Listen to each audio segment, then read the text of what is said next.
With the recording. Okay, can you still hear us? Yes. Yes, yes. Hey, okay, way to go, Linda. Whoa. Yeah. Hey. How many reasons she needs to stay here? So many. We'll just add to the list, right? Yes, yeah. Well, welcome everyone and welcome Serene Jones. Thank you so much for last night. You gave us a lot to think about as we are living in really remarkable times. It really feels that way, doesn't it? You know, that it feels consequential and the work that we do together. So we're so glad that you're here with us all the way from New York, from Union Seminary, where Serene is the president of Union Seminary and serves as a professor in religion and democracy, holds a chair there. And I have goosebumps actually, as I'm looking at you because Serene's sister Verity is a colleague of mine, a former colleague, my former boss, actually, before I came here.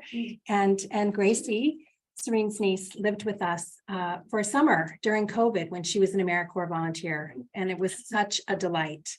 Such a delight. So And Verity and I look alike, so you probably are. yes, that's true. I know. Yeah, so welcome. So thank you so much for all that you're bringing to us. Right. You know what? I really appreciated your mentioning how patient we are. And I could go on and so talk this morning about Connie. We want. Yeah. You have a precious jewel in this person here in terms of theological knowledge and wisdom and brilliance. And I say that because I worked with her on her dissertation and in classes and so yes, we can talk about Connie any moment that you want to. Checks in the mail. Yeah. And she's coming on Mackenzie, everybody. So she'll be. Yes, no. Fine people. Yes. So thank you for last night, and it was wonderful to have a chance to lay out so much stuff.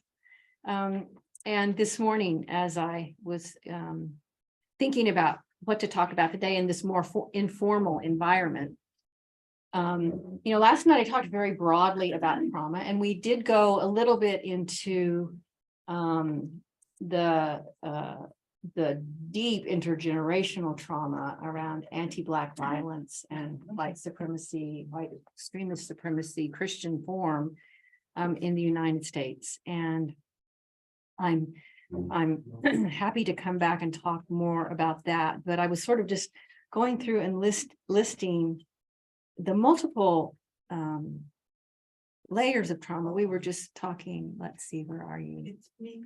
There you are. About how when we were growing up, tell me your name again. Sue.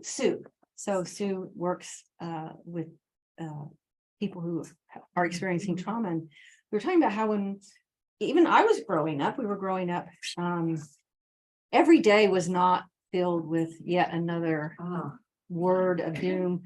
That wasn't just like, off in some distant place, but the level with which our own children have to deal with the threat of school shootings. I had a faculty member on Wednesday in the middle of our faculty meeting had to jump up and leave because her son, who is in pre-K in Philadelphia, they had a threat of gun violence in their pre-K, and so she had to rush. But I was like, this is now part of our life, and our children live with it.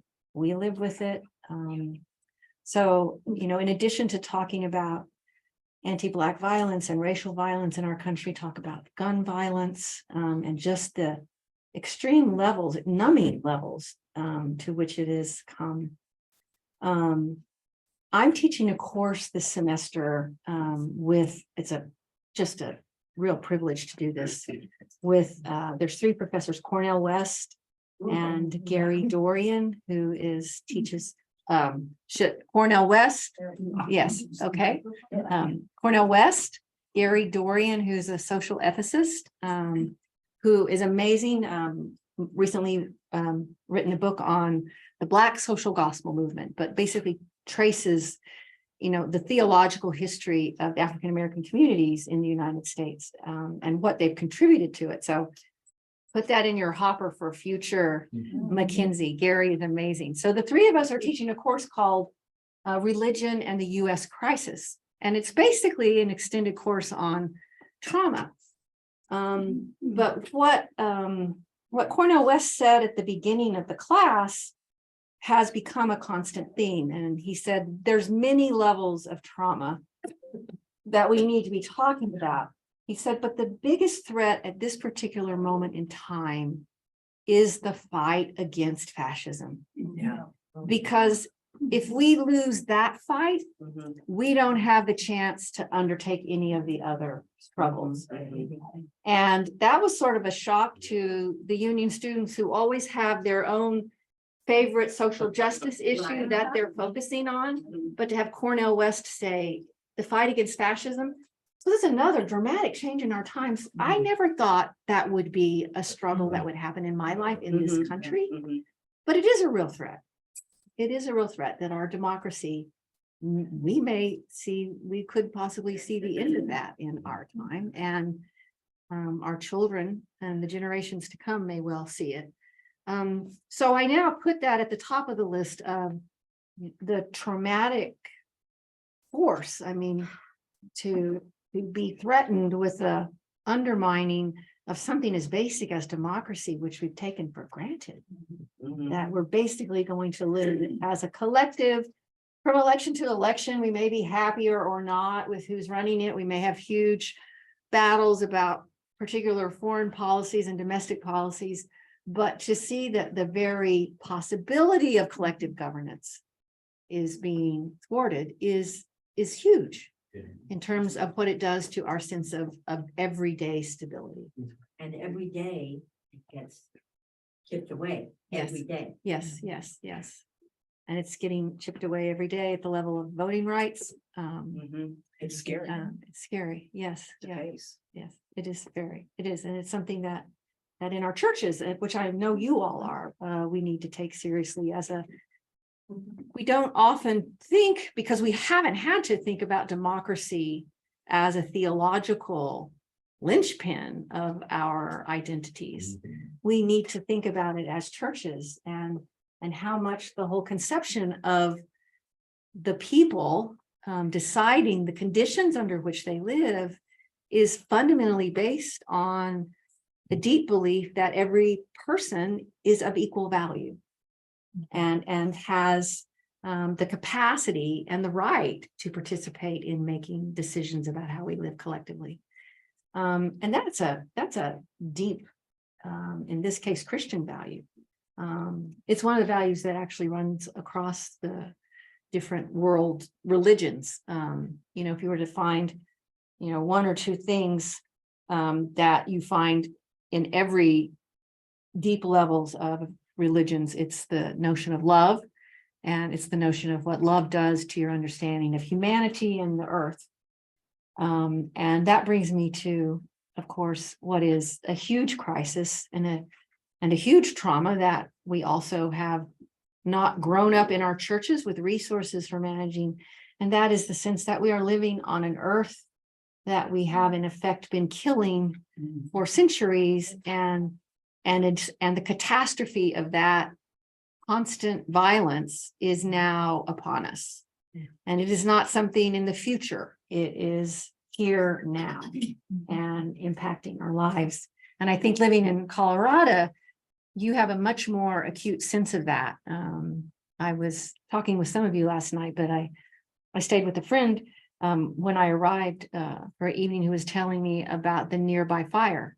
And we can expect more of that. And I was in New Mexico this summer, and the crisis of water, New Mexico, northern New Mexico, looks like a catastrophe has happened. There's no livestock anywhere. There's nothing green growing. It's just, it's devastated. And along with the climate crisis is going to come increased issues around immigration and migration. Because, if you look at one of the major factors that that doesn't get talked about enough, but it's how climate patterns are forcing populations to move. And we've seen it mostly on our southern border coming up from the south. It's only going to increase as the southern parts of the United States become more and more uninhabitable, and people are moved north simply to have food and to have water. And those are not extravagances. Those are basic necessities for living as human beings. And that is going to be more and more at risk. One of the things that I learned early on in my work on trauma, I wrote my first book on trauma 17 years ago. And it took me 10 years to write it. And this was before everybody was talking about trauma all the time. I mean, there was, you were probably studying trauma. Yes. But it wasn't, a topic that was on every page of the newspaper. And it was not a social category that people had any facility for. But there was a lot of very interesting work going on at Yale at the time when I was teaching there. And one of the resources that I used is that the library at Yale has the largest archive of Holocaust testimonies. And a group of psychoanalysts at Yale for over a period of 20 years would record these testimonies. And one of the interesting ways about how they did it was, unlike the Holocaust Museum, for instance, in DC. I don't know if you've had a chance to go to this. Incredible. But there is a story that the museum tells about the Holocaust. And they were called the Fortune Archives at Yale. The structure that they used is they had survivors sit down and talk, and they just asked them to tell the story any way you want to. And sometimes people would talk for 10 minutes, sometimes they would talk for 3 days. But what became very apparent was that the impact of trauma and this is, the impact of a trauma that is all consuming, of every aspect of your existence, and not only yours, but your community's annihilation is threatened. And there's no place you could go to escape it.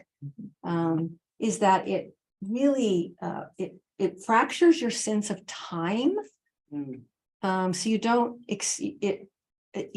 your brain stops measuring things sequentially.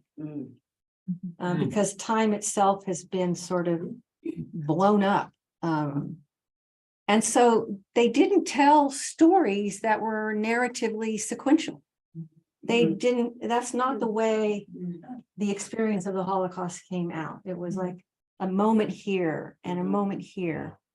And what they also discovered is people would tell about moments, and one of the examples used in one of the most important books that come out of these archives by the psychoanalyst Dory Lobb, he tells about a woman who is describing her experience in Auschwitz, and she talks about the 3 smokestacks that they would see burning every day. And one of the people who, when he was writing on this particular interview, said, but there was only 2 smokestacks, and wanted Dory Lobb to go back and correct that and get the facts right.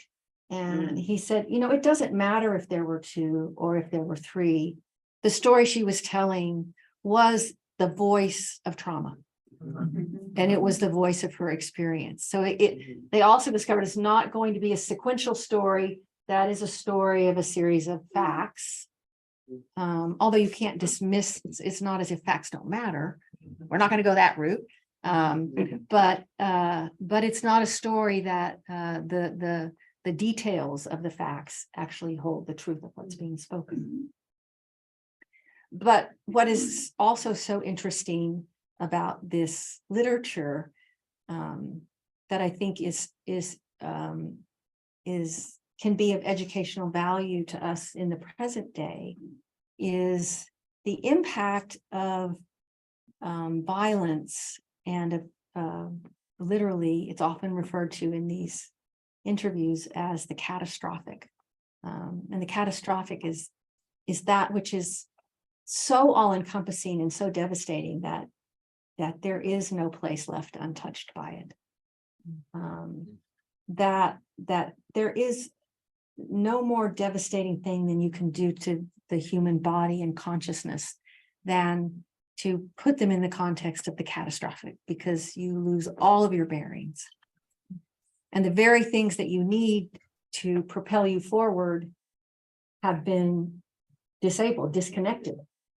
The literature in trauma that comes closest in the US in trying to capture a sense of the catastrophic more recently is, and this literature is being updated all the time, but it's like what happens to people who find themselves in floods or fires or tornadoes. But it's basically when the difference between having a traumatic event that is a discrete moment in time, or it can even be a traumatic event that as it happens in families, that is a consistent traumatic event. But the thing about these catastrophic events is the ground itself, to use it metaphorically, and sometimes it is the ground itself, is not stable. And that is a whole sort of different level of how we find our bearings when you can't even get your balance. And it's in a sense, it's all of the forces around you that are coming at you. They have done a lot of studies on how to work with people whose trauma goes back to what they used to call, quote, natural disasters. We know that many of those, quote, natural disasters are human created disasters, but it's a whole different set of issues to deal with and to unpack. And we're walking straight into a time with climate catastrophe of catastrophes of that magnitude, and our ability theologically as churches to engage that level of undoing of the self and of community, at least in the United States for the past, let's say, 100 years, has been rather limited.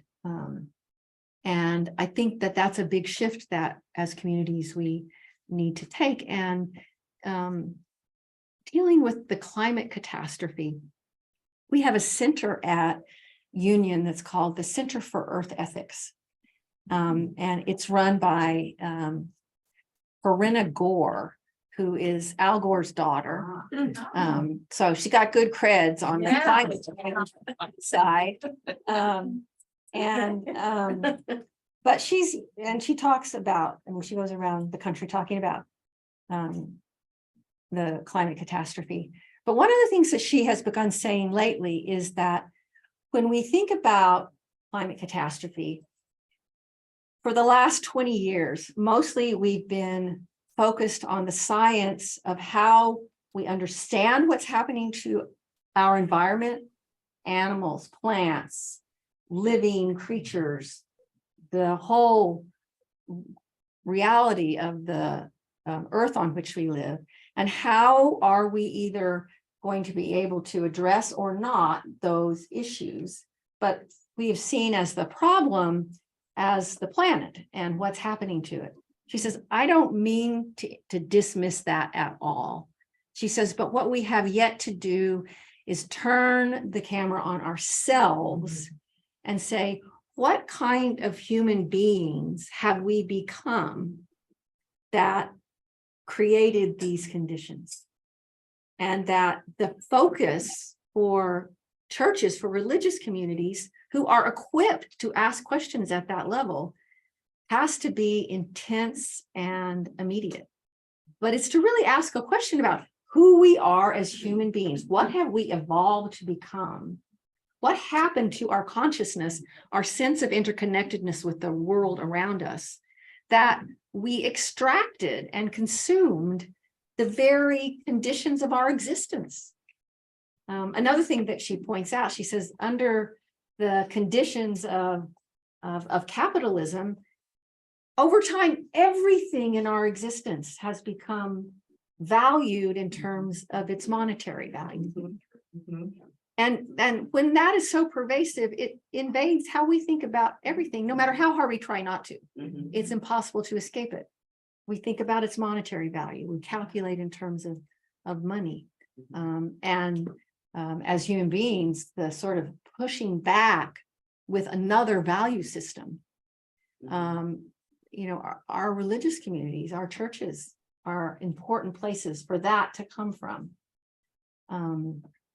So she says, we need to be looking deeply at ourselves. And she says what has happened under the conditions of capitalism is usually species, not just human species, but species in general, are very smart in their own different ways about the preservation of the species. And of course, we've managed to wipe out many species, even though they were doing everything to protect themselves. But what's happened in human evolution is our own self-preservation instincts have gotten distorted. Like the time frame of capitalism is always immediate. It's the immediate value. It's not the future value. It's not the value 7 years from now, 50 years from now. It's the immediate value of it on the market, as you could measure it. And that has made us ignorant about our own species survival, because our species continues is bigger than and reaches far beyond what the stock market is doing. So she's really challenged me in talking with communities to help us begin to think about that, and who have we become, and what do we need to shift to? And that's the big question. I think this church is probably very good at listing all the things we've done wrong. I'm very good at that. I can do it for hours. I'm a good, Calvinist, Protestant, UCCer, progressive. I can list the problems, and get very condemnatory.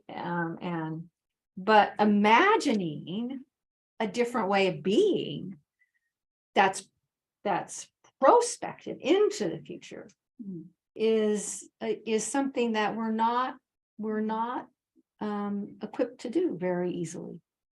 And that's where it gets really interesting.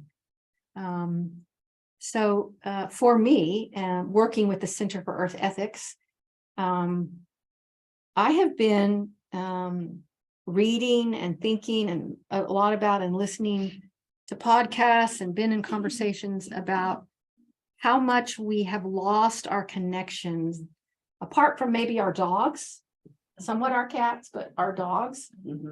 And it's interesting that the whole canine species seems to be the one animal species that crossed the animal-human divide and bonded with humans. But apart from that, they began as wolves. But apart from that, we have really lost our sense that the natural world around us, that we are actually deeply interconnected with it. Not just because we eat the food and drink the water, but it's actually we're the boundaries we have between ourselves and that world around us. Horses. Horses and dogs. Yeah, horses too. Yes. And horses have a whole different impact on our nervous systems because they're larger than us, which we very rarely deal affectionately with things that that are larger than us. We like things that are, well, we might have a big dog, but we started with him as a puppy. Yeah. Right. I wanted Black Beauty. Yeah. Remember Black Yes, Beauty? Black Beauty, growing up with that book. Oh, such a beautiful book. I also had the opportunity in September to visit LA and visit a project there where they are trying to reclaim the LA River, which runs right through the middle of LA. And sometime around 100 to 75 years ago, the city decided that the way to protect the city of LA was to turn the river into an aqueduct. So they just put concrete over the top of it and turned it into a big drainage ditch that ran through the city.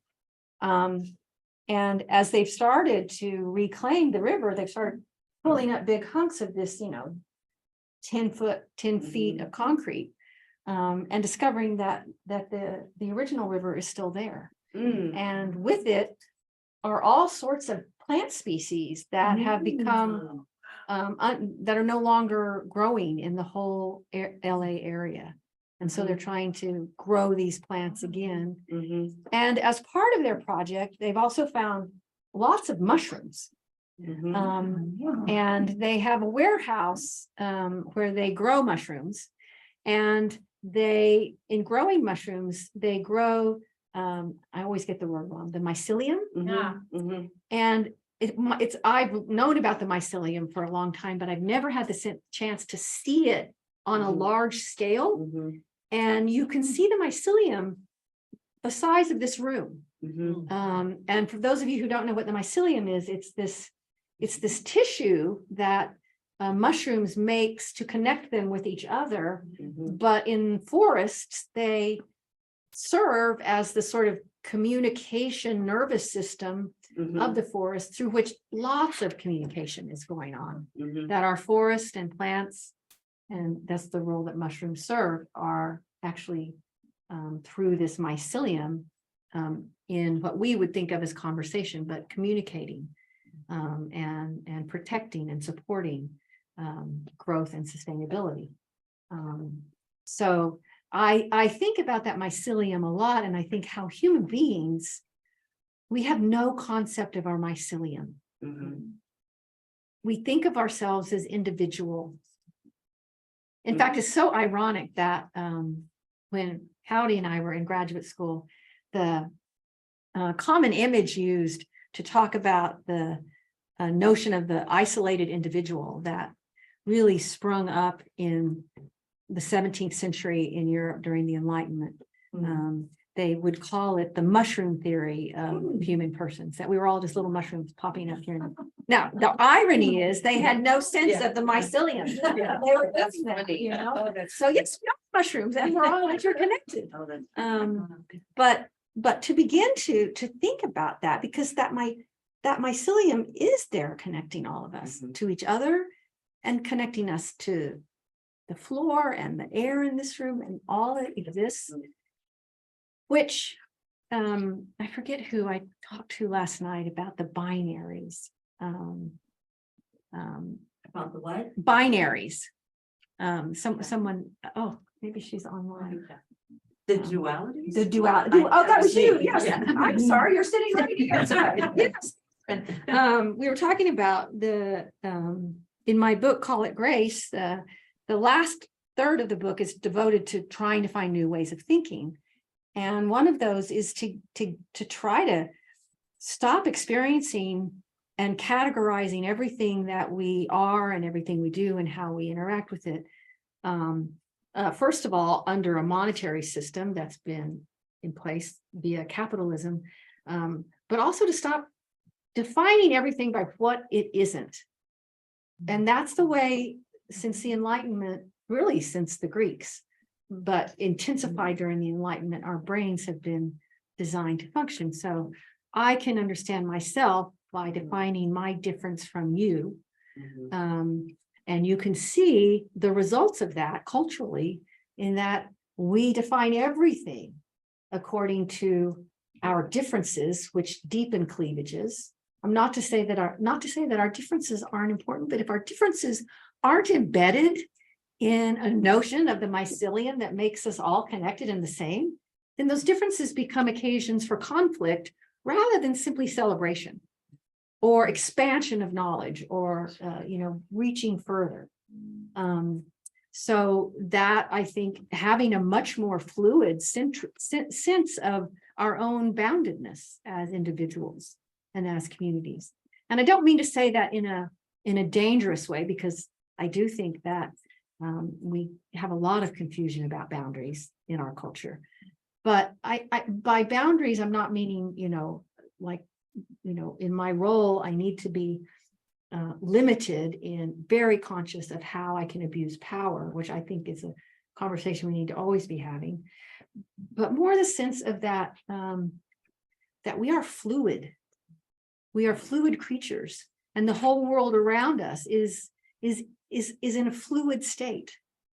One of the ways that my favorite, and I'm going to stop after this, my favorite theologian philosopher, I talk about her in the book, Luce Irigaray, talks about it, is that she says, since the Greeks and Romans came along and divided up the world, they used a notion of the mechanics of solids.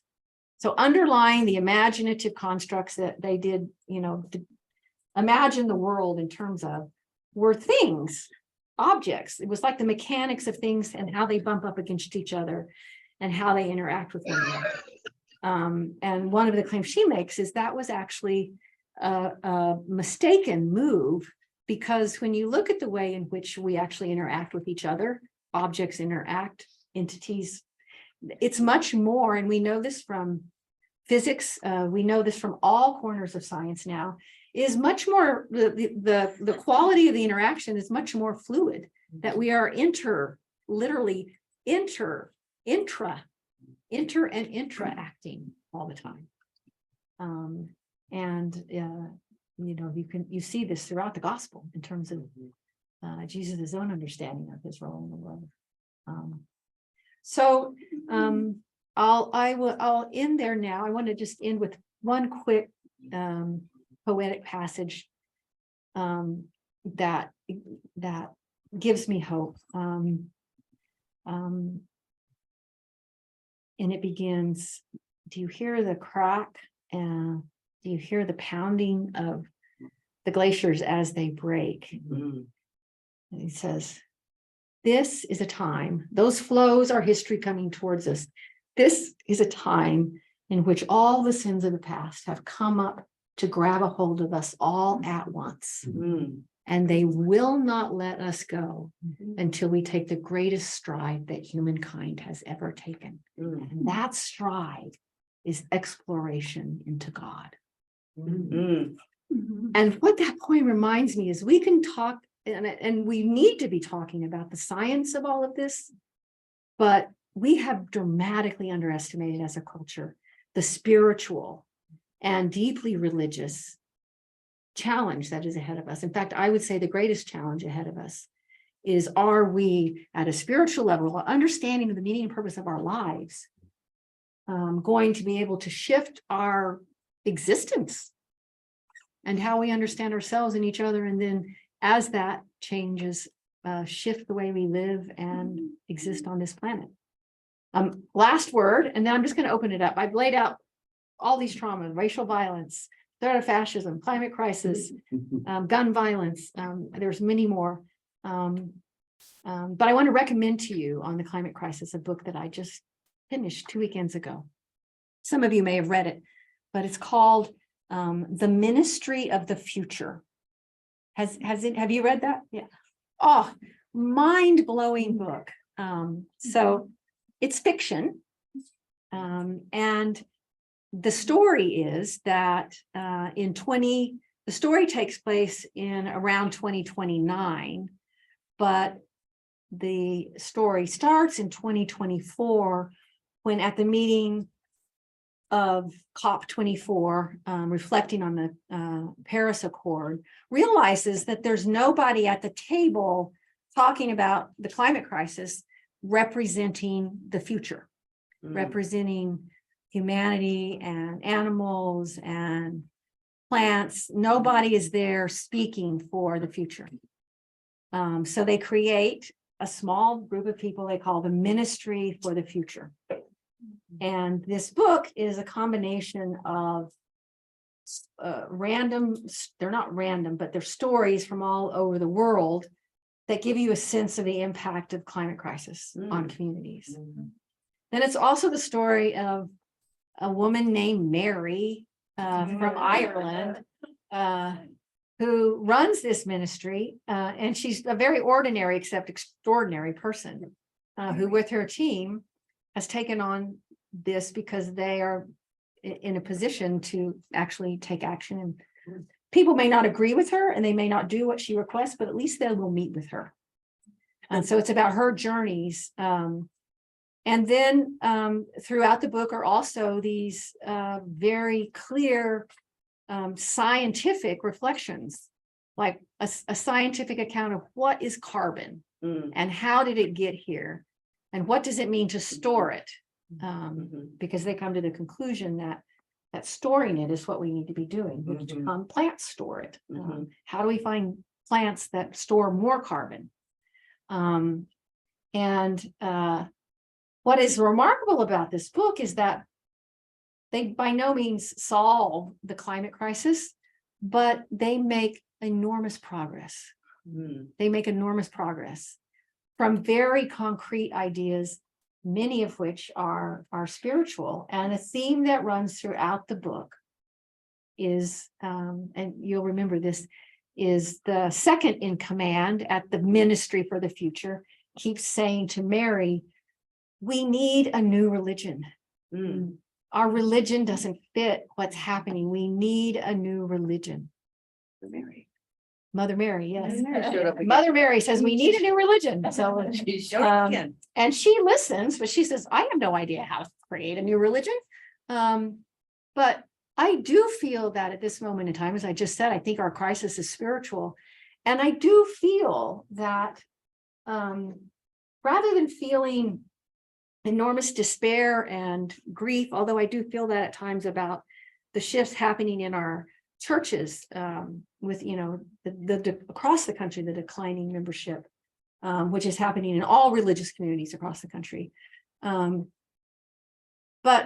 concomitantly, a kind of a rise in, I don't know quite what to call it, but a recognition that the big questions of life matter, a rise in that consciousness, that the big questions and how we answer them matters. And where do we find resources for doing that except deep in our religious traditions and our churches? And it's not just questions about meaning and what matters and what our purpose is, as I said last night, are not just frontal lobe questions, they're being questions that have to do with our bodies and what our bodies know about, you know, experiencing the mycelium between us is not just about our heads telling that, it's actually what would it mean to be physically embodied in such a way that we could experience that.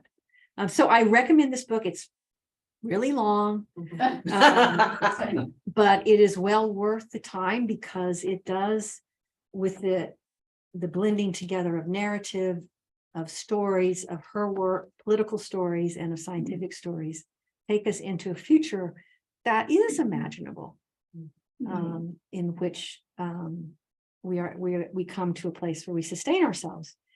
And one of the key principles is that we turn half of the earth back to wilderness. And all crops are grown in 5-acre plots that are surrounded by wild hedgerows, so that wild animals are also living amongst us. They come up with amazing ideas about how to save the Arctic glaciers and Antarctica. So it's astounding. So if I leave you with, if you remember nothing else from today except mycelium and the Ministry for the Future, you'll be on the road that I'm on. I'm not very far down it, but I'm committed to being on it. I'll end with that. I mean, I really am interested to hear what you all have to say and what's on your minds, and to, you know, have conversations. I've just kind of framed things. I haven't filled in all the blanks because they're not filled in yet by any means. How do we move beyond dualities? We can know we need to, but it's another thing completely to actually do that. How do we begin to be mycelium and be caught in that network? It's one thing to recognize it. It's another thing to actually be in it, and to experience oneself as that profoundly interconnected. Without risk. I mean, well, there is always being risk when our boundaries are opened, but I don't think thinking of ourselves as mycelium is an excuse to get rid of the integrity of our embodied life and our capacity to make decisions and to, have the right to our own bodily integrity. But it does, thinking about mycelium, open your own sense of bodily integrity up to how interconnected it is, oftentimes with the violence around you. And how do you manage that? I mean, opening up to that sense of interconnectedness is not just a positive, glorious thing. But that's why our scriptures are so important, because scripture is not just one big glorious tale.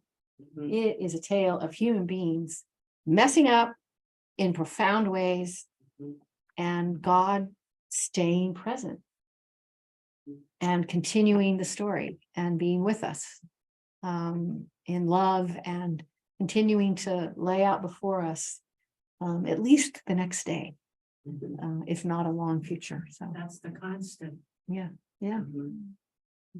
The two other books that address the mycelium and the interconnectedness, and they're both about trees. Yes. Richard Powers, The Overstory, is about trees and how trees communicate and how the group survives. It's not about the individual. And then the other thing that we're aware of is this shift has taken place in physics as well. Yes. With quantum physics Mhm. that involves the interaction between the observer and what is being observed. And so Yeah. these are shifts Yes. that are happening, whether we can embrace them. But Yeah. I agree, the ministry of the future has so many imaginative ways to deal with it, as opposed to just like, this is overwhelming and can't handle Yeah, it. I found it empowering. Yeah, it's empowering because you realize when people put their selves into it, they're and It's very creative. yeah, and it's not like a mystery how they save everything. You see it evolving, but at the end of the day, the thing that changes the most profoundly is the banks get together and decide to change how they measure monetary value. And they start measuring monetary value based on carbon footprint and based on the future that it predicts. And when the banks change the way they, trade money, that's the thing that finally tips it. And capitalism becomes something completely different. And you have to start through the banks paying fines, serious fines for negative footprints and damaging footprints. So I've been involved with the land and movement of trying to preserve land and for ecosystems forever. And that's been the crisis forever. Land is only valued for how you can extract from it. For example, when I lived in Wichita, even it was like parkland versus schools. Hey, parkland, that's available. And I don't just like schools, but the point is, it's just there. We can use it for these other purposes. I don't see banks changing until the end of the world is almost there. I hate to say it, but I do not see that. Well, you got to read this book because it comes pretty close to that. Well, I mean, know. it gets to a point where you see that this is not, we're going to all, one of the interesting things the books points out is that I think we now have this illusion that this can go on for a long time because the rich people are all going to figure out how to protect themselves. And then they really don't care how much they use up and they're going to go be somewhere else. And this book makes it clear that even the rich people are not going to avoid this. So the banks are not going to avoid it. So, it does read the book. I think it would be a great, especially if it's a long book. Yeah. Might be a really good study book for us. Yeah. I mean, I don't know. You seem to be the only person who's read it, Lee. But as a congregation, it would be, you could Yes. read it for a year. It's exciting and it's a little bit different than things that we've been. But one of the things I'd like to mention is this mycelium thing, homelessness in Boulder is a big issue. But what do we think? I mean, we have millions of homeless people in this country. It is the fault of capitalism. Until we move towards socialism, we aren't caring for these people that we see as other. They are not other. All you have to do is sit and talk with homeless people and they are us. They have families, they've grown up, they're divorced or, who knows, whatever. But in Boulder, it's become this problem because it's ugly. Mhm. In New York, there are 80,000 homeless people living on the streets and in the shelters of New York. Mhm. And we're complaining in Boulder that we have 500. I mean, And 30,000 new immigrants have come into New York in the last yeah. year because But of then we've got lovely this- governors that keep putting them on buses and shipping them to New York. But then we've got this fascism that's growing. Yes, yeah. Because of the threat of immigration, Mhm. which we need desperately. Yeah. But then, our capitalistic society doesn't take care of Yeah. the necessary needs for clean water and a place to sleep. And that comes back to the whole carceral system that has been in place since the beginning. You had to have a system that could severely punish people in order to keep chattel slavery working. Mhm. And so we had to, from the very start, think of ourselves as a sort of penal society. And what do we do with people that are a bother, or we want to isolate, or aren't living up to what somebody thinks is the way? We incarcerate them. We put them away so we don't see them. Mhm. And that punitive, that's a deeply theological thing that happened at the foundations. I mean, theology was used to justify the punitive culture. We have the largest prison system in the entire world times 10. Mhm. And how you have to ask the question rather than just talking about the statistics. Hey, if we're going to look at ourselves as human beings, what allows us to do that? Capitalism, because it's a money-making system. Right. Because a lot of the judges own the halfway houses in Boulder. I was in that system, Yeah. and it's about making money off of the prison system. And we can take any system and turn it into Right, a profitable enterprise exactly. by exploiting people. But that Exactly. goes back to not thinking people are Yep. that person is as valuable as I am. I was gonna ask you, this book talks about things had to get really bad. And when I think about the history way back, things had to get really bad many times for God to, you're done. And it's like, I personally, things have to get really bad before I am change, or before I look within at the trauma, or whatever it is I need to deal Yeah. with. The external world has to get really bad for me to look at it. Yeah. Because it's not something I go searching for. It's Yeah. like, let's look, but as collective, the book sounds great, but as us, it's like, I wish we could find concrete things to do to make that mycelium grow. I think this church does a really good job, like things like this. Mhm. This connects people. And the trip will connect people. And I wish other people did the connective stuff that this church does. So how do we, say, here, we're, come with us, we're doing like all these people are on here. That's a perfect example of people around the country coming to this. And so do we just keep doing this so more people are drawn to it? Yes. Is that- okay. Yes, and I also think we have to, so I'm like you, I think most people are.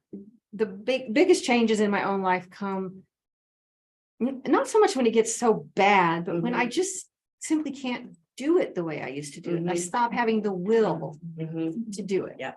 I can't do this anymore. So Mhm. I have to change. Mhm. And but I also think that so this, I'll go back to ministry for the future, starts out with a horrific chapter. It's one of the hardest things I've ever read. Mm. And I can't remember exactly what it's called, but it's a heat bubble. It's a combination of high temperatures and extremely high humidity. It's a rare occurrence, but it does happen, and it settles over central India. Mm. And over a 2-week period, 20 million people die. And they literally look. Mm. I mean, their brains just they cook. And that is a galvanizing event for India, Mhm. but it's not a galvanizing event around the world. Right, right, right. But you begin to see an entity, India, taking action, Mm. like extreme actions. Like they find that if they put particulate in the air that's reflective, it will reflect the sun back away from the earth, and you can lower the temperature by 3 or 4 degrees. And if they had done that in this case, they would have saved those lives. But they become very creative about what they can do. So I think that growing the mycelium locally and growing it nationally is absolutely important, because as these crises increase, and what we know about trauma, as I was talking about at the beginning, that it affects our capacities to tell stories and have agency and our sense of time. All the more important as the catastrophes escalate to have a community that has a story, that can stay connected, that can be a presence as things are falling apart. Because that story, if you all have it together, you're much more likely to remember it and be able to tell it and experience it in your bodies if that connection is there for your children. There was, you had your hand up. So. Well, in the discussion about capitalism, we were talking about commodities, and I think it's important to realize that in my opinion, capitalism, we capitalize, if that's a word, people too, Mhm. all the time. We say this person is worth more than this person. Millions of dollars for a Super Bowl commercial. Well, what if that millions of dollars went to affordable housing or, so we do that with people too. And as long as that continues, it's really hard to get the mycelium to spread. Yeah. Mhm. Very hard. And if I had one thing that I would want to change, it would be that we would not capitalize human beings anymore. Mhm. So one of the things that's on the docket in this book, but it's also being discussed in different countries, is what if we had a system where the person who made the lowest average income and the person who made the highest average income could only be, the highest average income could only be 10 times higher than the lowest. So you could still, if you were on the highest bracket, you could still live an extravagant life. Oh, yeah. But the difference that would make financially to where money flows Mhm. would be enormous. Oh, yeah. Mhm. And valuing people also means finding the ways to support them so they can thrive and live. Mhm. So, Absolutely. There's some questioning online too. Oh. I just don't want to forget the folks. okay. I'll take, and then I'll go online. How about that? Yeah, so thanks. Based on what you said last night and talking about trauma and theology, I was expecting this morning to learn more about that connection, but you said the word mycelium. And I've grown mushrooms for years. And now, and so I wanted to give you 3 features of growing mushrooms that might add to your metaphor. Great. And it's become popular lately here in Colorado because Mhm. people want to grow their own psilocybes Mhm. instead of getting somebody else to trust that they're giving them that chemical. So here they are. When you start, and my wife remembers a kitchen full of bags of mushrooms, amazing full of bags of mushrooms. And when Thanksgiving was approaching, you can turn around a crop on a fairly tight schedule. So, but all of a sudden you have 200 pounds of mushrooms. So you time it. But anyway, here's the first one. When you're starting growing mushrooms, if you want a healthy crop, your biggest threat is competition from penicillin, aspergillus, and this other stuff. I would go into the bathroom and mix up 50 or so cultures and I'd throw away half of them. I don't know how that applies to your metaphor, but that's true. The mycelium, as she was saying, is the plant itself. Mhm. And it looks like fibers of cotton. Yeah. And it grows really fast. Mhm. And it's pure white, no matter what the species is. Isn't it amazing that they're all white? And then when these competition comes in, They're blacks and oranges and they stink, and you throw them in the garden and just be done with them. The second thing about mushroom is that you want them to fruit. A mycelium by itself isn't good for much, but often within less than 24 hours, you'll see these little heads appear and then they become full. And so the scientific interest was, how do you make the mycelium fruit? I'm in a country that doesn't have much to eat, but if I can take our old newspapers and cardboard and this other stuff and turn them into mushroom plants, which will fruit, I've got something. But it's still, because I've been doing this 50 years, there's still some real puzzles about how do you get the mycelium to put out those little baby mushrooms. Some things it's triggered by trauma. Well, they don't use the word trauma. We'll freeze them, or we'll give them electroshock, or we'll change their nutrients. So that's the second thing. How that fits your metaphor, I don't know. I tried all kinds of. Well, we just talked about how it takes catastrophes to get us to change. I've tried all kinds of exotic things on my mushrooms. And the hopes were high and my journals are full, failed. And then the last thing is occasionally you'll see a t-shirt that says, people treat me like a mushroom. They feed me bullshit and leave me in the dark, which is just profound ignorance. Because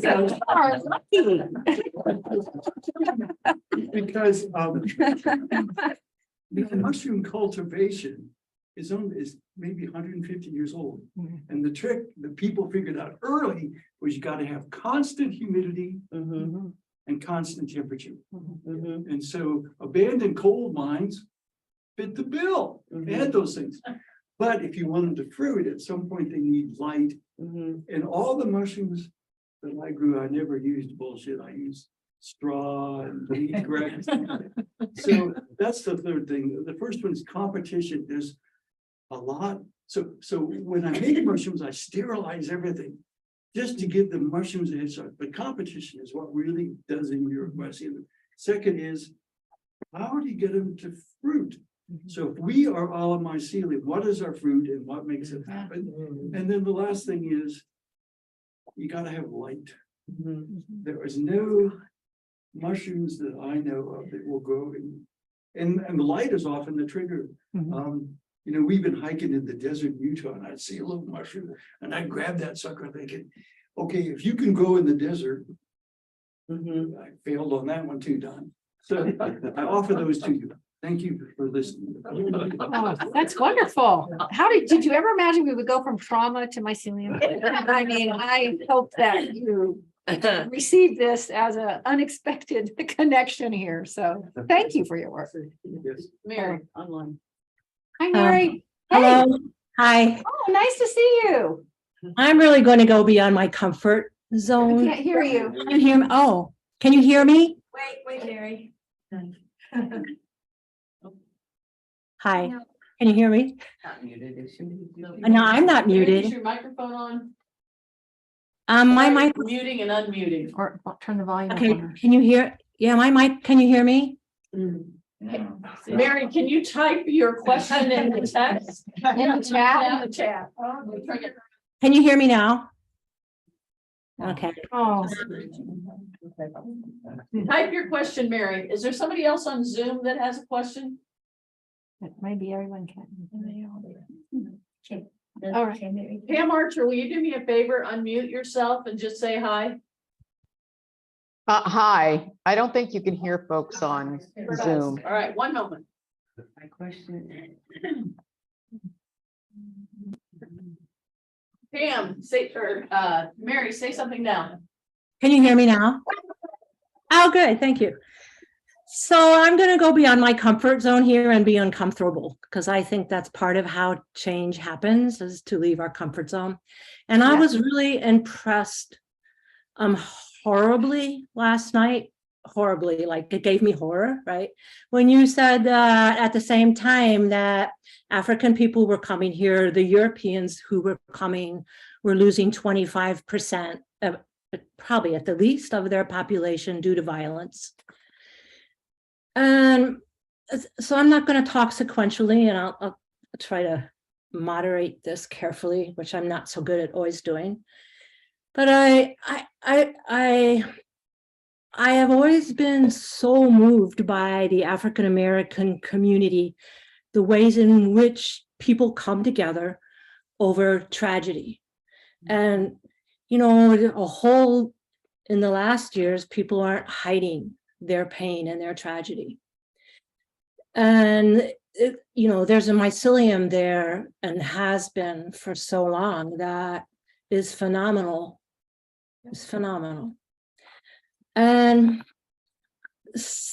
in my own personal life, I have learned more about being loving from some suicides in the family, or a beloved son who doesn't function well but is a beautiful soul, and or another son who had been a heroin addict and is no longer a heroin addict, or a daughter who's like a normal person struggling really hard, you know, working hard, like, you know. So I think my point is that where I always get tripped up is when we plan these big systemic changes and we don't have, I wonder where the heart is. Like, I'm a horsewoman, and so, you know, part of the thing about horses is the electromagnetic field of their hearts is hugely more powerful than ours. And they have a mycelium, you know, they're herd animals. And so they help us, we resonate.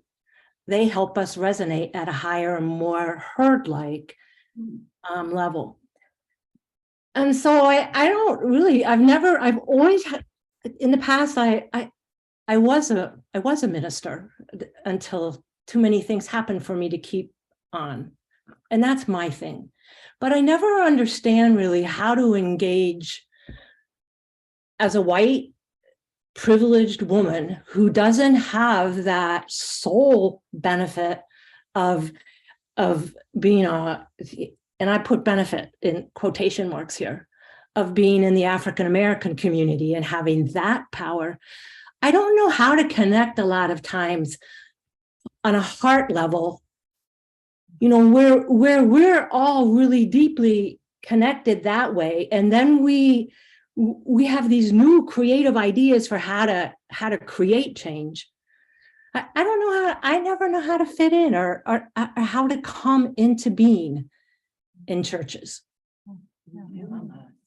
Or with humans, a lot of time with humans, good with animals, you know, good with nature. And so when you were, to go back to what you said yesterday about our history, and I come from a German, Pennsylvania Dutch German background that, you know, was so patriarchal that I fled as soon as I could in Eastern Pennsylvania. But when you said that, it helped me understand better what was going on there, why they are who they are. So I'm just throwing out these things, and I don't have answers. I just am seeking. I might not have any answers to all that, and this is, everyone should feel free to respond, but I can talk about what I said last night in relation to as white people, we have done very little reflection historically on what, quote, made us white people. All the ingredients that went into that, all of the regimes of the state and the church that went into making us white people. Because the immigrant groups that were coming from Europe out of these wars had rich histories of music and dance and very embodied cultures.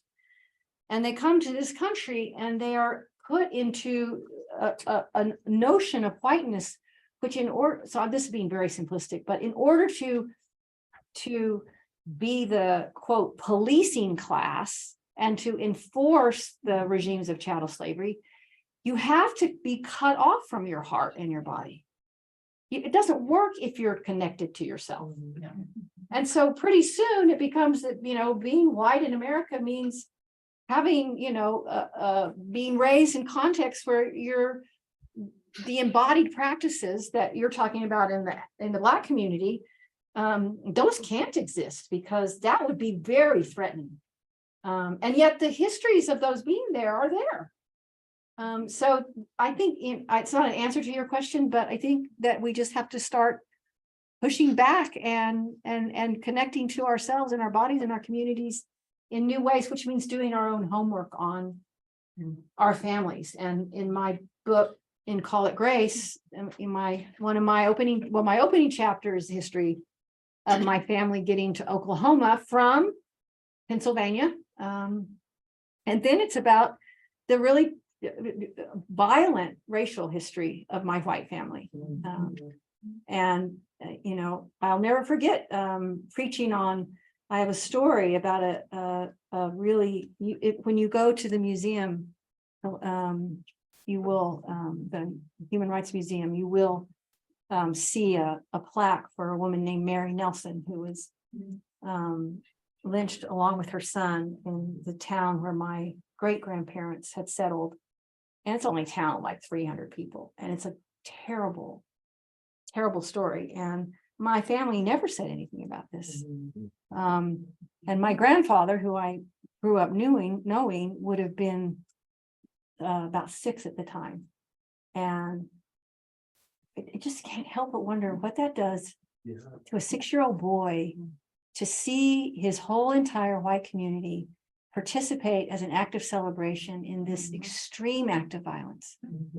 And in one version of the book, I didn't put it in the original book, but I just imagined, did he join in the picnic and the celebration, or did he run down to the creek and start throwing up? I mean, what? So we have a lot of our own white archaeological work to do to get underneath that. Yeah, thank you. I have two points. Oh, that's okay. Is that okay? Yes, You want to say it? and then we'll. Yeah. One is when you talk about the church needing to be, the push back fascism. I would like to say that if I was born in I was not born. I grew up a Presbyterian in Pennsylvania, which is a different feature than the one in the South. I learned, but and it's somewhat democratic. But much of our church hierarchy, not UCC or not disciples, is quite autocratic. So when we say the church needs to keep democracy going, I have a little worry about that. And then, so my next thing is what you say about what makes us white, and it just this thought that occurred to me that I'm learning more and more that around the world, the lighter your skin, the high, the more desirable you are. And it's not, it's in India, it's in Africa. What is this about? That's the question I have. It's around the world. It's crazy. Well, colonialism has been around for a long time. Okay. And there's no nook or cranny of the world that it did not creep into and dominate. Okay. So I don't mean to be overly simplistic, No, but that is. but we're talking 600 years of colonial domination, global colonial domination. But thank you for, there's more complicated ways to answer that too. Right. I know, I lived in India. And I think, well, yeah, I know. Yes. That's scary. Very scary. Yeah. Scary.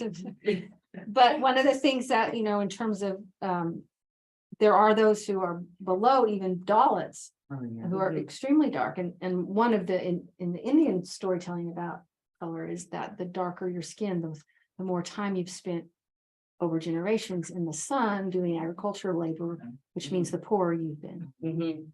So that's one of the way they talk about the as a signifier, it means you're out there working in the hearts. And I'm glad you mentioned colonialism and that, but I grew up in the 50s and 60s, and so my whole life has watched this progression of changes in this country. And the white people just continue to isolate themselves and be more and more segregated and live better and better and better. And when I see cultural things with Black families or Hispanic families, they're extremely loving and close and devoted, and they have a soulful interconnectedness of love that is devoid in the white culture. So we do not value any of the cultures that really express it. And we're very white and uptight, and it makes us very uncomfortable. Yep. And so Boulder's a perfect example of the bubble. And so I don't know how we'll ever. Have to get comfortable within the light. And I think we are changing, probably more than we even know. And this takes me back to my work on John Calvin, which everybody thinks is strange. I'm probably the only feminist in the universe who likes John Calvin. That's true. But, he was writing and living in the middle of the Reformation. But he and the town of Geneva, they had no idea they were living in the time of the Reformation. It wasn't until 10 years after his death, the word Reformation even sort of came onto the screen. So I think when you're living in the midst of the most profound changes, it's very hard to be aware of that. But I often, stop and have to remind myself when things get the hardest, I get teary about this. What a privilege it is to be alive at one of those inflection points where what we do and where we go really changes the course of history or has the capacity to. And they don't happen very often, but we're in one. And none of us here are going to see what comes of it. And I've just accepted that, I'm working for a change I will never see. But yeah, we're all, but we're the privilege that God has given us to be alive in this moment is enormous. If we can just see it as a privilege, even the harshness of it as we were put here to be here now. Right, Esther. Esther. Yeah. But back to I think we also have to be careful. We have to, first of all, start recognizing how much African traditions in the Black community have actually influenced white culture, and how much America has been profoundly changed by those traditions. Because we don't name them as such and we don't value them as such, but it's a massive influence, disproportionate influence on American culture. And I also think we just have to be careful not to I don't know what word to use, but to sort of think that any group of people has it all figured out, because that's just not true. And there's challenges everywhere, and Black and Latinx communities are in deep crisis. And the internalized trauma lives there as well. I mean, we saw it in Memphis. That is not. It's not just it is a white supremacist culture, but that doesn't just manifest itself in white bodies. Education. We need education. We invite you here to educate us and give us books and information so we can aspire to a higher level. And so we need more and more and more education. And thank you for coming. So I had less sleep last night because of many comments that you made. All those trauma sections. The one that really struck me was about talking about catastrophe and how the ground that was underneath you is gone. And so I wrestled with that for a while when I got home and realized that I've kind of gotten to a point in my life where I can deal with a little bit of ground not being there and not feel so thrown off my feet. Whereas when I was younger, it would, when that happened, I would come apart at the seams and it would take a long time. So I'm wondering about that on the macro level. We're in this burgeoning catastrophe, this continuing catastrophe of climate change. And I look at how I handled and I look at how communities handled it. My home is very near East Palestine, Ohio. I'm about 20-minute drive away Oh, from my East Palestine. Oh, So, and I have you look at seen those- this? Have you seen? Oh, yeah, yeah. Oh. Yeah. I mean, I haven't been back there. I'm out here for the year, Yeah. but yeah, all my Oh. family's out there. So they're both things are happening. These people have had their world pulled out from under them and they have no idea. Can I go home? Can I drink the water? Is my kid gonna turn into, whatever? And at the same time, they have this thing that happens in communities where they come together. And then their identity is not just, I live at 613 Washington Avenue, I'm part of, this is my community. I'm really looking for places where that's happening on a big, big level. Where are we saying that this is happening to us, not just me? And can I help somebody who's in this chaotic catastrophe mode?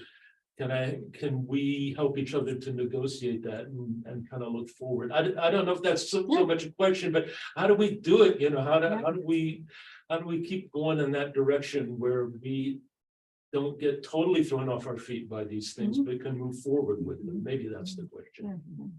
So thank you for that. And so this is just my own view about having just talked about being at this moment in time. And even though it's an inflection point and it's by no means an easy point in time. I would also add to that I'm 63 and I've reached a point in my own life where I realize I look at my daughter who's 26 and I think, I just can't imagine the world that she's going to know. But I had a pretty, non-catastrophic childhood. I could run around in the fields. I wasn't afraid the world was going to disappear. It had its own traumas, but it wasn't bombarded. And so I've just made the decision that as I've gotten older, I feel like, okay, now the ground underneath my feet is, I know it's not as sturdy as I ever thought it was. And I've gotten wiser and I've just sort of committed myself to saying, okay, so the next part of my life really has to be committed to preserving the world for my daughter and her children. And I've had a good life. So I don't mean to say this in a dramatic way, but I have my life to give away. And I don't mean to just give it away like I'm trying to die, but my energies to give away, myself to give away. And it's a privilege to be at this moment in time and to be old enough and wise enough, or at least somewhat wise, to be able to contribute to that by giving of myself, my whole self to it. Because what else is there to give to? So I want to have grandchildren that can go fishing in the lake in Colorado. Yeah. I think you're in the front row there. Elena. right Oh. Oh, Elaine. Hi. I hope I can get this together. I come from a background of pediatrics. And eventually I became a midwife. And there's a very distinct difference between a baby who is born naturally and without drugs and without interventions and surgery. And that baby becomes truly bonded. And I think their mycelium is not sort of disrupted. And it's incredibly different when you come across children who have been pulled out of their mother rather dramatically. I then was, not by choice, but by definition, I had to work with a lot of battered children. Every single one of those children had not had a good birth. They'd been promised for adoption, or the parents didn't really want them. Or in any case, there was a disruption that was very significant. And I think that this is one area where I want to continue to work. And, you know, I'm 88 now, so it's a little bit late to start. But No, it's not. No, but not I'm at all. teaching the young midwives what they need to do to keep Yeah. that connection flowing. Yeah. So that the baby has a, you might say it has an invisible continuation of its connection to the mother. And it really, really needs that, because we're not born completely formed. Yeah. You're already doing it. See, you're doing it You're right now, already doing teaching it. Teach it. teaching. Yeah, and what you bring up too is I think that another part of the work that I do is on growing better scientific and medical understandings of what creates resilience in communities. You know, not just what the catastrophes are, but what are the sources of resilience. Is that what you work on? We're having a men's retreat in a couple of weeks. And my section is on resilience. Okay, yeah. good. And There's a big book on resilience. You know? yes. What's the book you're looking at? Oh, God, Goldman, I think, I can't even remember. Marty Seligman is a person that I recommend who's done a lot of work on resilience. Oh, on the happiness stuff. Yeah. Yeah. But he was one of the original resilience people in psychology who said, we just focused on what makes people sick, but we haven't focused on what keeps them well. Yeah. And there's so much to say about that. And I do think it is, I mean, we underestimate how much community and bonds matter. And how much we are able, even if that original bond isn't there, the capacities we have to help people bond. And I'll maybe say that more about this tomorrow in my sermon, but I do think that the grace of God, grace is that the ultimate, all-inclusive, all-embracing mycelium bond that's constantly there all the time. And we don't even notice it most of the time. I think our whole country needs to go to 12-step programs. Yeah. Like there could be white supremacy anonymous and rich people anonymous. Get back to the spiritual life, you know, I mean, it's required. Capitalism Anonymous, 12 steps to disengage from capitalism. Healthcare anonymous. The commodity addiction. 12-step program, yeah. You know, we've got a wonderful program in Boulder called Ready to Work. Mm. And, you know, the homeless problem is the problem is so huge. But in Ready to Work, there's an opportunity, especially for men, to mentor an individual. And I've mentored, unfortunately, there aren't a lot of women that it's more difficult for women because as a woman, you have to mentor a woman. Yeah. But there's a tremendous need for men to mentor a man in Ready to Work. Because they're homeless and have been homeless, and that one-to-one connection is huge. It's unbelievable the difference that happens. Not just and I'm not talking about having a cup of coffee with somebody, but really getting to know a person deeply and to be able to help them to some degree with their data, company. And I don't know, I think we're really unique in that program. That program is here and in Aurora, but I don't know that it's around this country because it's spectacular. Wow. It's a 12-step annual sponsor. I have a sponsor in 12-step. Ready to Work. Ready to Work. Get to know you. Amazing. See, I told you.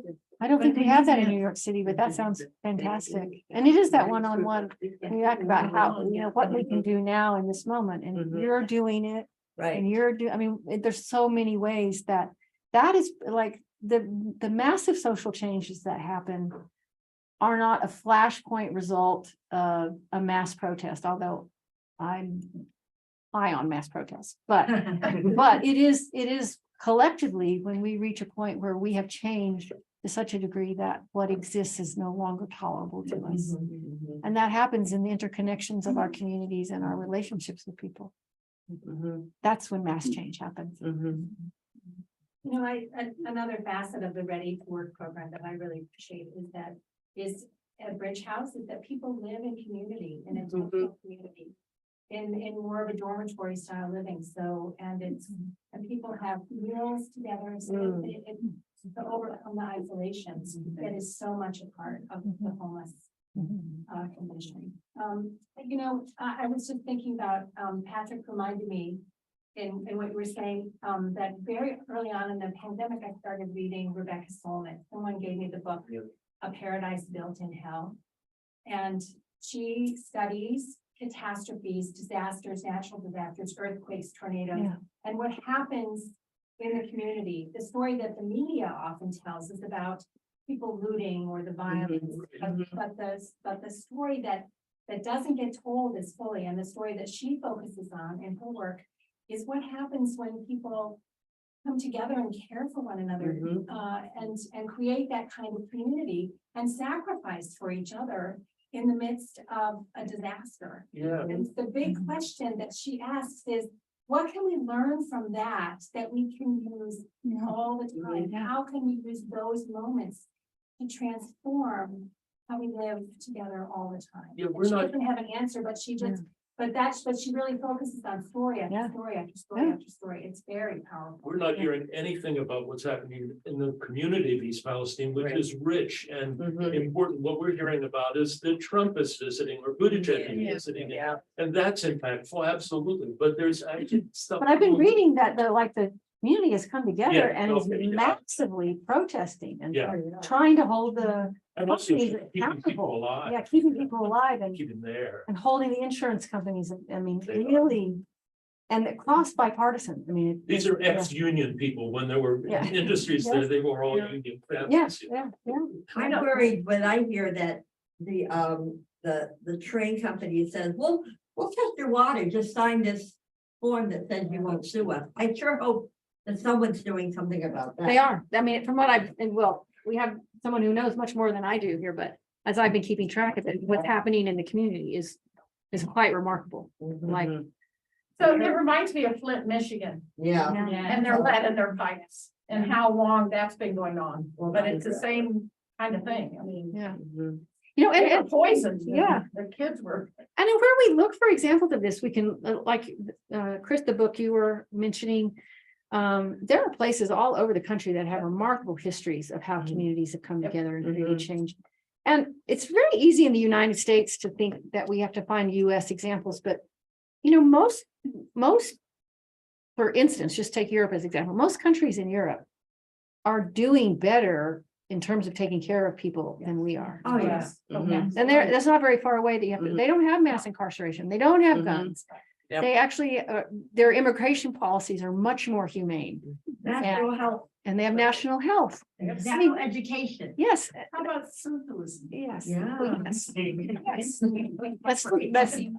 Worldwide, I hate to say this again, but worldwide, AA is the only organization that has spread all over the world and nobody's in charge. Yeah.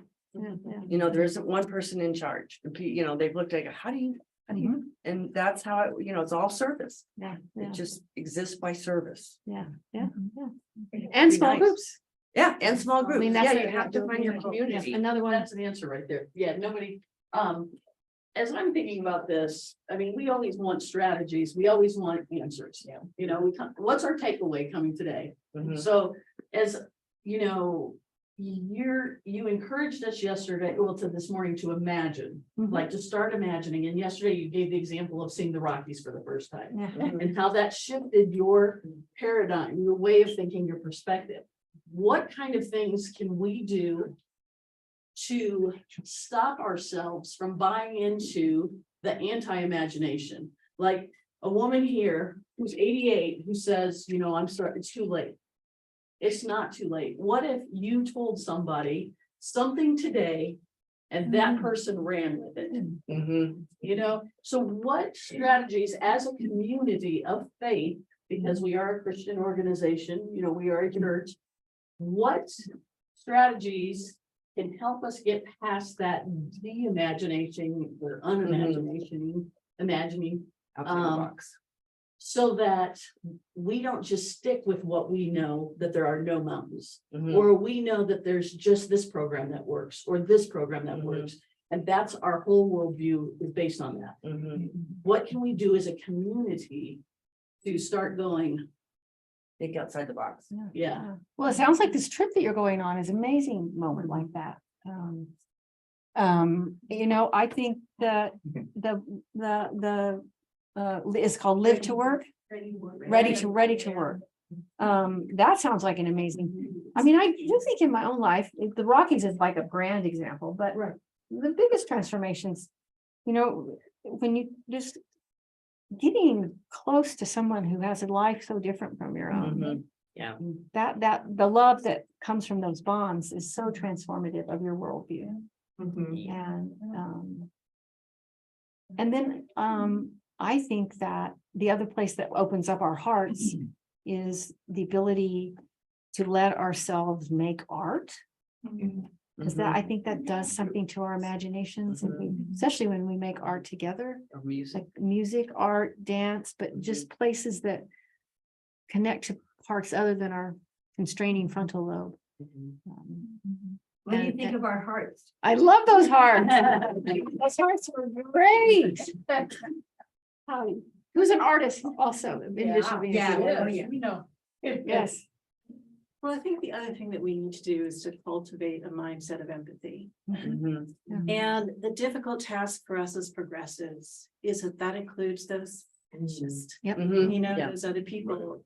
I mean, as progressives, I think one of the mantras is I can tolerate anything except intolerance. Yeah. Right, but we have to look past that surface and connect to that lowest level, Mhm. where what we really want for the world is the same thing. Mhm. We want our families to be safe. We Yes. want them to flourish Mhm. and to be able to dig deeply enough past the divisiveness to connect with that point, wherever it may be. Maybe it's that road that Warnock and Rubio hit together, right? Maybe it's the love of animals. I think, you know, I think we need to send service animals into Congress every time they meet. No, it'd be great.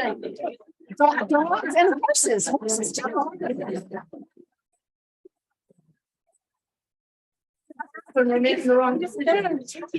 Oh, yeah, can you imagine? Wow. But, you know, and But there's always been a dog in the house, in the White House until Trump. yeah. Yes. So, I anyway. know. But if you Outbid keep 'em. thinking that you don't need to connect with those people Yeah. because they're too Mhm. far gone. I mean, we're not gonna change minds with rational arguments. Mhm. Yeah. We need to connect at a heart level, what Mary was saying. Mhm. That takes longer. And Right, you have to be very And vulnerable, you have right? to be very patient and loving and not judgmental. Yeah. And I got some schooling in this because in the last years of her life, my mom, who had been a moderate Republican, you know, was watching Fox News all day and, Mm. you know, she hated Trump right up until he got the Republican nomination. Mhm. And then she voted for him. Then she started being fascinated by his family. You know, she was rationalizing her Mhm. and, you know, so she changed. And I was living with her for 2 years, you know, and at night she'd go to bed to Laura Ingraham. It could be absolutely hateful. Yeah. And here's this dear person that I love, Mhm. who's telling me that I've been brainwashed by the liberal academy, you know, Yeah. not agreeing to disagree respectfully, but loving her through that and connecting with her anxiety around the world that her daughter was going to live in long past she did, Mhm. and loving each other, you know, and it is possible, right? We Mhm. can love each other even if we are radically opposed. So it is cultivating a disposition of empathy Mhm. in every moment. We do it every day. We never finish that task. It's always beginner's mind. And that's how we get past the division, I think, is finding that most profound longing for life. Mhm. And some people never get there. Mhm. How do we connect with those in our lives that we know are? I mean, like all during COVID, I became a Facebook person, which I hadn't really been, but in many ways, I connected with people who do things similar to me. I reconnected with them. But there's two people in particular, one that lives in Tulsa when I knew her, and I used to do scrapbooking with her in Wichita, and I loved her dearly. And then there was a friend of my brother's where I grew up in Pittsburgh, in I think the most radically Trump county, Westmoreland County in Pennsylvania, which I learned. And he would post these hateful things. And I'm like, oh my God. And I just had to force myself not to block him and not to leave. And we don't talk about those, he doesn't post those anymore. But I know he's still thinking these things about the people that I think are saving our country. But I see him post such incredibly loving things about his family. And I'm trying to figure out, how do I connect with these people who I know are loving? Mhm. But my friend in Tulsa was so admiring of Melania and so hateful of anyone that I felt, connected to. And how do we, when my only connection with them at this point is Facebook, and I don't, and I'm just saying, how do we? Well, I think you just answered your own question. You found a place that you connect with. And then you tell them congratulations on their, Well, I did do that. but I mean, building those bonds goes a very long ways. Yeah, you haven't asked a question yet. Serene, we do have a climate action team at this church. What advice would you give us? We'll start off by reading the Ministry for the Future.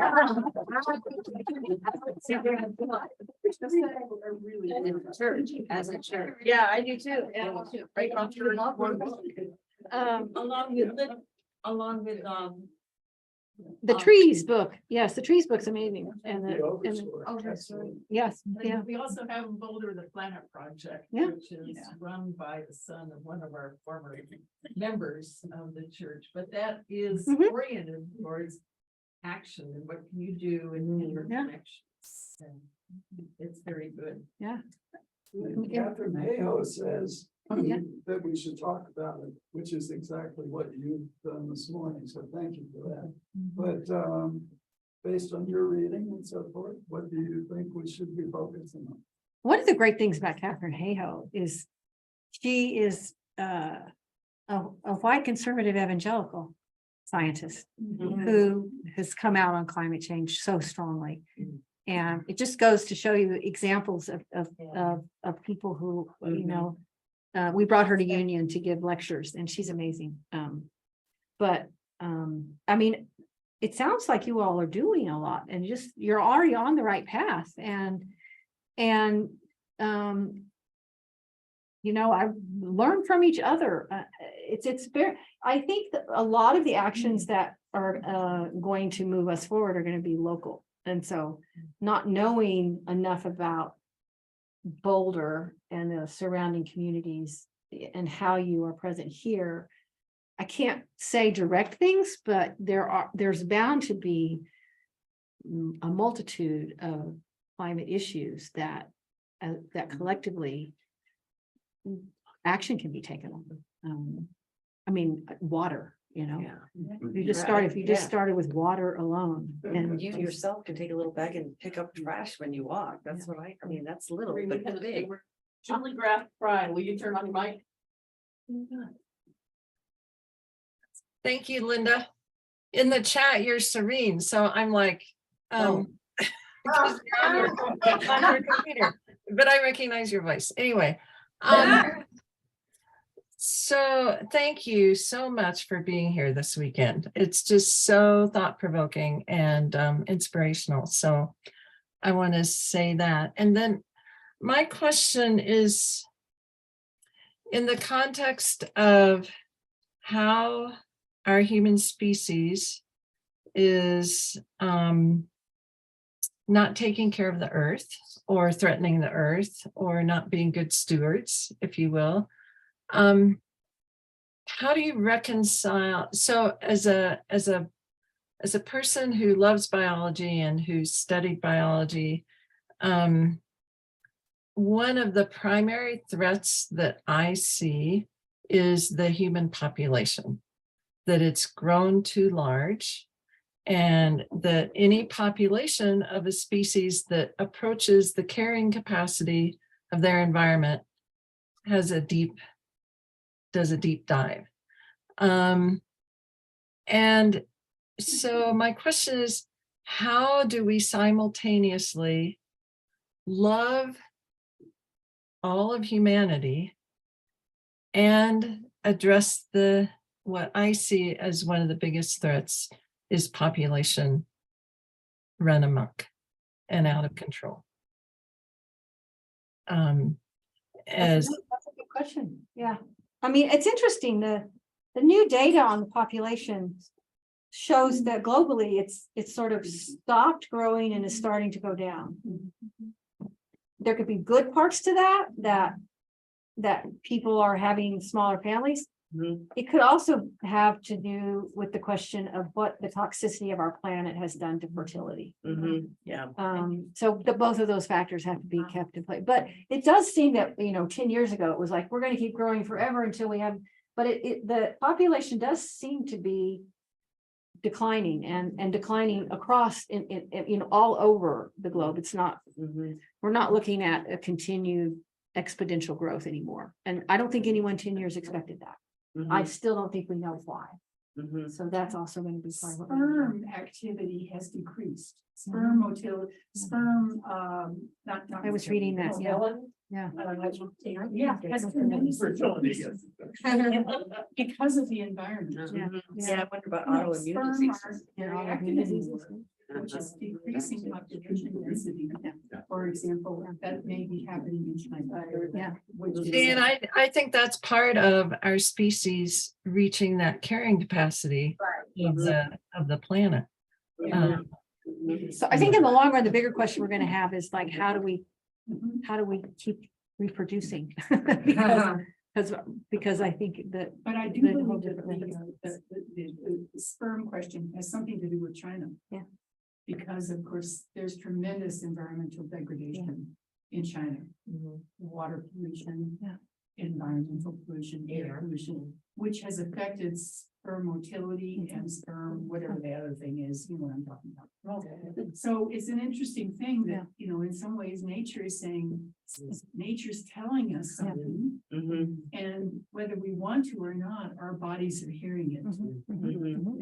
Yeah, I wonder about autoimmune and when I was in I'm nursing sorry school, that we didn't those have restless legs.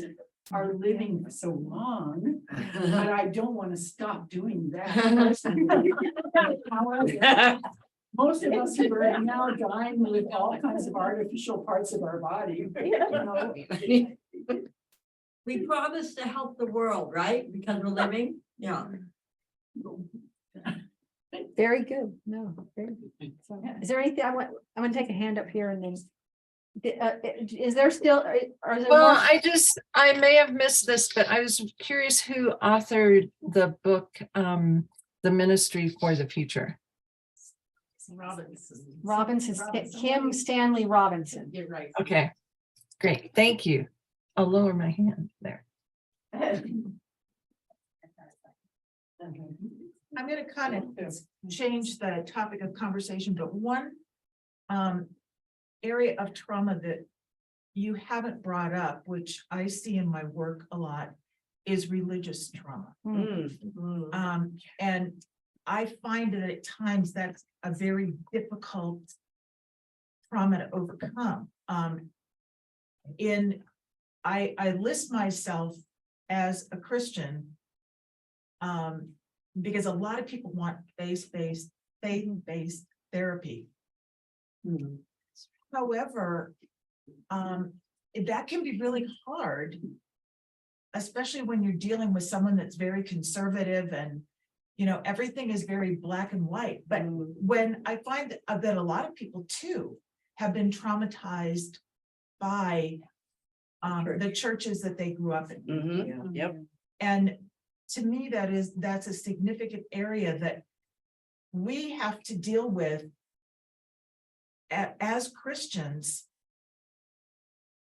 as well as the climate and racism and gun violence. Yeah. I mean, all I can say is, yes, you're right. And the one thing that does seem to be changing is that people who have been harmed by religious communities, particularly by abuse in religious communities, but also just by terrible theology. I mean, what we're seeing now is they're just leaving. yeah, And the sad thing is that then people believe that that is Christianity. Yeah. And, Yes.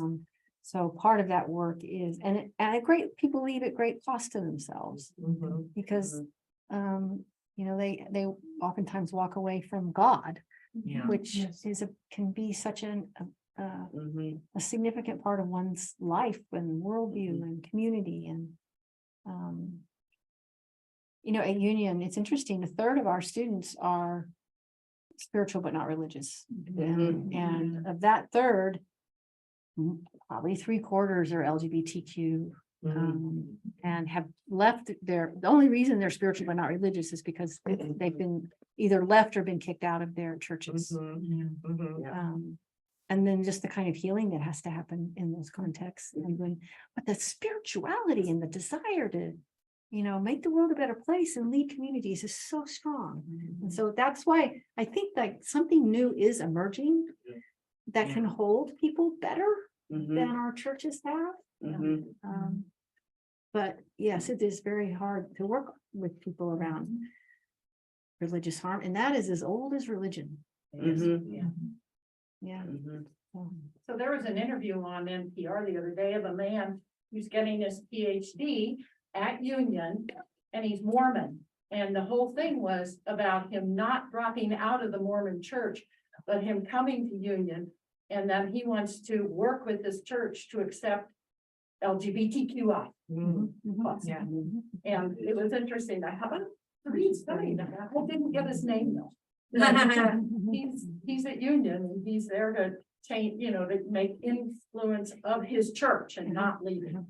Which I'm trying to think of who that, I need to go look that up. Yeah, Because it was we on have NPR. we have a lot of LGBTQ students and we have a lot of actually not an insignificant number of Mormon students. Yeah, well, and- so there you go. And we have 3 African-American Mormon students. So the world is changing all around us all the time. Yeah. So, Well, you might be doing this tomorrow in your sermon, but in the book, over and over again, I picked up particularly when your daughter was so sick. Oh, yeah. And how you talked about God and how it wasn't up to you to ask God to save your child. That who were you to ask God? And you did this multiple times. So I'd love for you to just speak a little bit about how you came to that place, because I think it's a hard place to get to. I want to get a drink of water.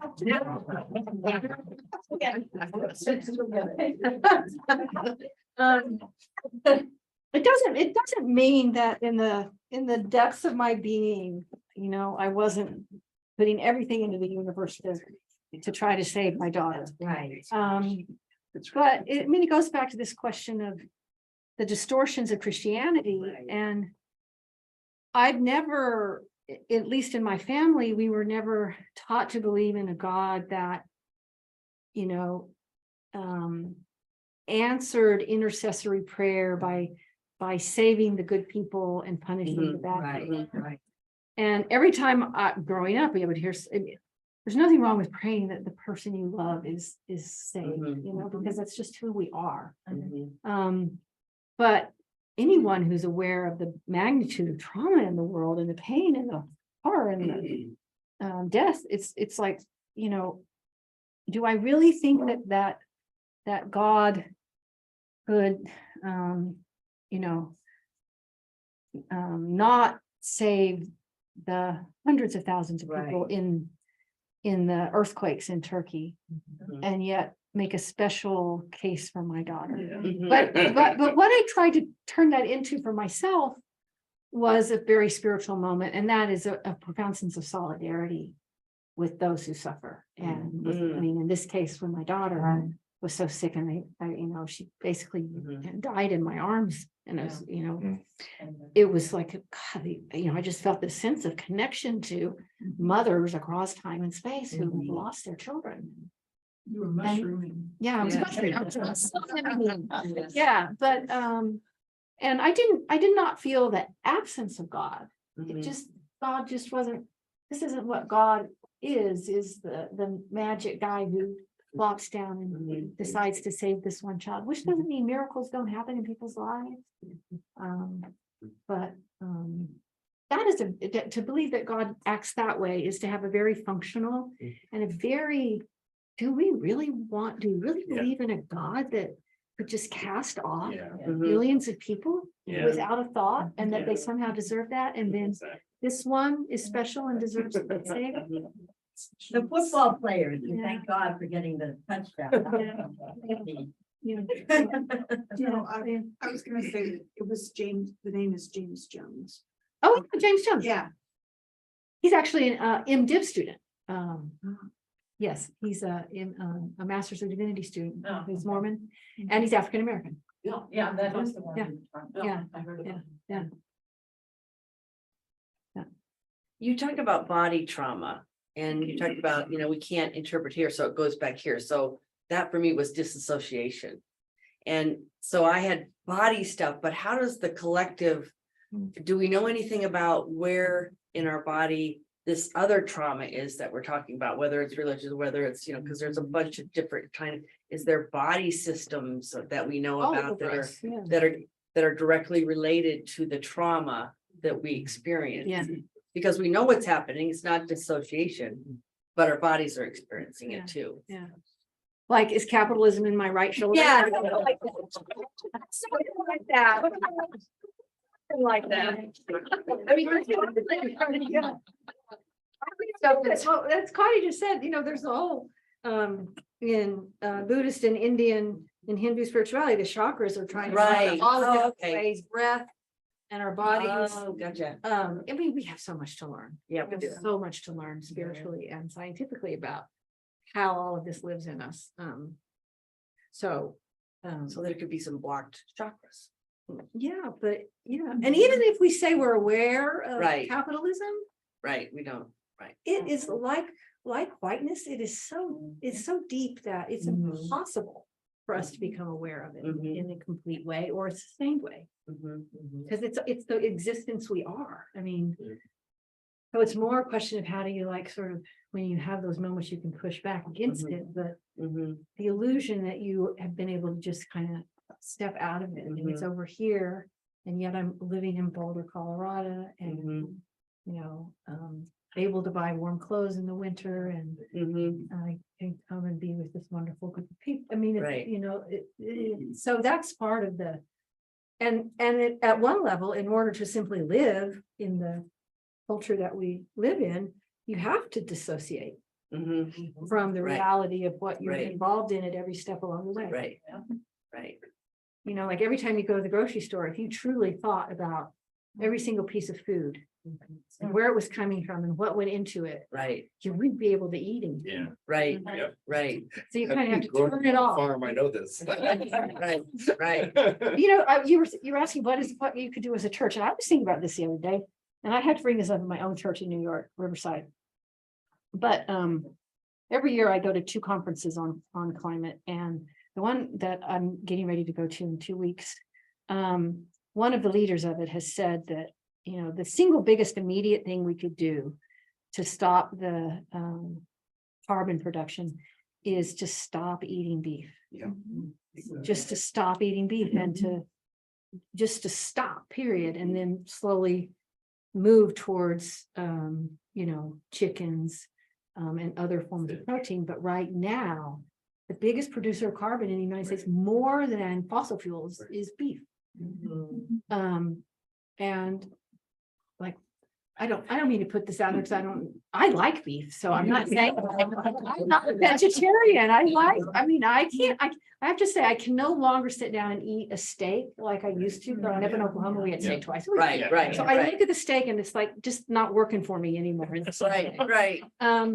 But you know, what would it mean for a whole community to bear witness, Whole church. a whole church Yeah. to say, Yeah. we're gonna start a movement and as a church, we're gonna stop eating beef. Yeah. And we asked other churches to join us. But what if it's local? Only It's local. still, it's Still the impactful. cow. Yeah. Well, I was, Yeah. Or Beano, give them some Beano. no, I, Yeah. I mean, this is something I've studied quite a bit, and there, if you are doing really quality intentional grazing, you are Yeah. putting carbon back into the soil. Yeah. So it's not about local, it's about much more than that. Yeah. And I think that there could be something there, but you know, it's one of those things we have to Yeah. use a surgeon's knife, not a sledgehammer to kind of figure this out, but. The But there- local, it also would have to be, even the local, if it's of too big of a quantity. Mhm. It's like, Yeah. it's so I'm talking Exactly, yeah. smaller amounts of protein from beef. Locally Right, yeah, sourced. exactly. Oh, Yeah. If gotcha. we're, yeah, I agree, definitely the quantity of almost everything we consume is just Yeah. accepted in America, so. Yeah. But definitely beef is. But it can store carbon. Yeah. So, but it has to be done properly, and that comes to being in relationship, I think, again, because you have to be in relationship with the farmer to really know what's going on, even, you know, if you get stuff from, you know, Black Belly, you know, which I love, but, you know, my brother's like, oh yeah, I've got all these guys working for me because I hated working out there, you know? And so at the farm that they were sourcing from, not Black Belly specifically, but you know, it just gets removed from our relationship, and then we don't really understand what's happening. But what education the church could be a part of for the whole community, just even talking about what mass-produced beef does and what locally sourced beef does, where you can get it, how much you need. We're not gonna need any more of this. I mean, that education just in and of itself is a statement asking other churches to join. And then you'd have to build, like you said, connections to farmers where all this food come. I mean, we've lost in urban environments complete connection to farming. But Boulder is a good area where we do have really good local farmers So- who are using proper management. Yeah, they're definitely, oh, there's plenty here, yeah. Yeah. We're like one of the leaders in the country on that. Yeah. Yeah, So but I I'm- bet you in the I'm school really district, aware- there's a little bit of beef coming from those big, Yeah, I don't know, have to check. yeah. there is, You know, they can get it local, they do have some good sources too. I mean, they're. And pork is also next to beef. Yeah. Oh, yeah. We're getting, so we really are, if you have last words. So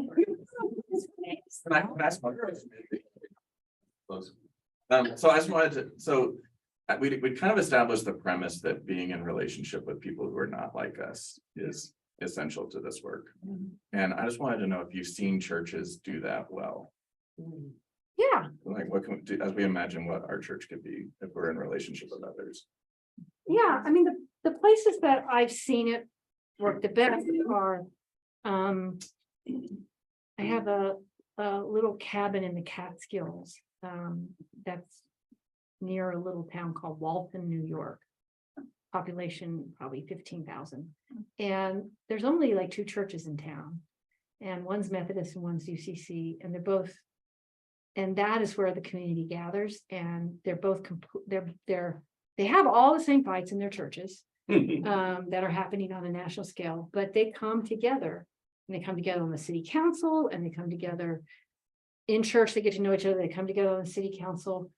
And so I think it's happening actually in rural areas more than it is in areas that have isolated, I mean, not consciously, but become isolated segments of partisan we tend to move where it's normal. I would, move to where I would feel most supported. But I would think that, that it would have to be, I mean, it has to be finding that Highway 14. I talked about last night, that Warnock and Rubio found to come together on. It has to be, or like in East Palestine, that was so clear, a force to bring people together. A But- shared trauma. But oftentimes it's a shared trauma or a shared possibility. But it's gonna have to be specific, and it's gonna have to be a place where you come together because you share a desire for something that you could only have together. Because it was very hard to say it in a broad way, like, this is always where it's gonna work that way. Like I know that this little town of Walton was flooded by Hurricane Sandy 10 years ago, and it brought the town together, and because it just destroyed the town. And then they opened, all this property was condemned because it was flooded. But then the city of New York bought it and rehabilitated it into homes for neurodivergent and disabled persons who now constitute like a significant population in Milford. And then the care for this population has like brought the whole town together. So, but that's a very specific example of a flood and a challenge that you're living with that requires love. That, so you can probably think of them. Highway 14, just say we're looking for Highway 14. That's good. Serene, thank you so much. Thank you all. Great job.